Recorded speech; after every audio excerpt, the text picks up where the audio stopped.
Hi అండి, welcome back to our channel ఇట్లు మీ విజులు. ఇవాల్టి మన వీడియో ఏంటంటే జుట్టుకు సంబంధించి ఒక మంచి హోమ్ రెమెడీ, న్యాచురల్గా ఇంట్లో దొరికే వస్తువులతోని ఎటువంటి సైడ్ ఎఫెక్ట్స్ లేకుండా నేను ఈ ఆయిల్ ప్రిపేర్ చేస్తున్నానండి. మీరు కూడా ఇంట్లో ట్రై చేయండి.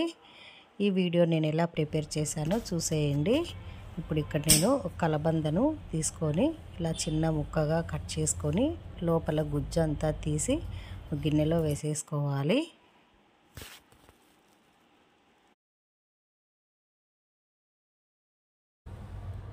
ఈ విధంగా ఉల్లిపాయ జ్యూస్ అండి, ఇది మిక్సీకి వేస్తే ఇలా వస్తుంది. ఇది వేసేసుకోవాలి. ఇలా వేసుకున్న తర్వాత విటమిన్ ఈ క్యాప్సిల్ మనకు మెడికల్ స్టోర్లో దొరుకుతుంది. ఒక 1 టాబ్లెట్ విటమిన్ ఈ క్యాప్సిల్ వేస్తే సరిపోతుంది. అలాగే కొద్దిగా కోకోనట్ ఆయిల్ వేయాలి ఇందులో.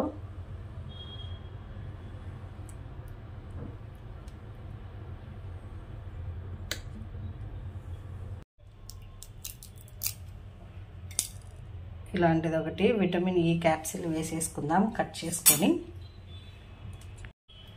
ఇలా కట్ చేసుకొని మొత్తం డ్రాప్స్ వేసేసుకోవాలి. ఇలాగా న్యాచురల్గా చేసుకుంటే ఊడిన జుట్టు కూడా బాగా వస్తుంది, చుండ్రు సమస్యలు లేకుండా ఉంటాయి. ఈ విధంగా కలిపేసుకొని వారానికి ఒక్కసారైనా కానీ ఇలా ట్రై చేస్తూ ఉండండి. మంచి రిజల్ట్ ఉంటుంది, జుట్టు కూడా దృఢంగా ఉంటుంది.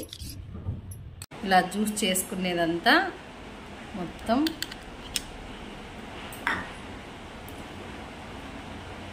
ఈ విధంగా రూట్స్కు పట్టించేసేయండి. ఇలాగ తలకు మాడుకు పట్టించేసేయాలి బాగా. ఇలా అంతా పట్టించేసుకొని షాంపూ చేసుకొని తల స్నానం చేసేయండి. ఈ విధంగా మర్దన చేసి తలస్నానం చేసుకోండి. ఎక్కువ కెమికల్స్ లేని షాంపూని యూజ్ చేసి తలస్నానం చేసేయండి, చాలా బాగుంటుంది. ఈ జనరేషన్లో, ఈ పొల్యూషన్లో 50 ఏళ్ళకు 60 ఏళ్ళకు జుట్టు ఊడిపోయి తెల్ల పట్టు ఉంటుంది కదా, అలాంటిది 30 ఏళ్ళకే వస్తున్నాయి. ఈ విధంగా ట్రై చేసుకుంటూ ఉండండి, చాలా మంచి. ఇలాగా జుట్టు కుదురులకు పట్టించేసుకోండి. ఇలాగా జుట్టు కుదురులకు బాగా పట్టించేసి మర్దన చేయాలి. జుట్టు దృఢంగా మృదువుగా చాలా బలంగా పెరుగుతుంది. రాలిపోయిన జుట్టు కూడా మళ్ళీ వస్తుందండి. ఇలా చేస్తూ ఉండండి వారానికి ఒకసారి. ఇలా ఒక నెల రోజులు ట్రై చేయండి, మంచి రిజల్ట్ ఉంటుంది. నల్లని జుట్టు కూడా వస్తుంది, తెల్లబడిన జుట్టు కూడా. ఉల్లిపాయలో సోడియం అనేది ఎక్కువగా ఉంటుంది కదా, బెస్ట్ రిజల్ట్ వస్తుందండి. ఈ విధంగా మర్దన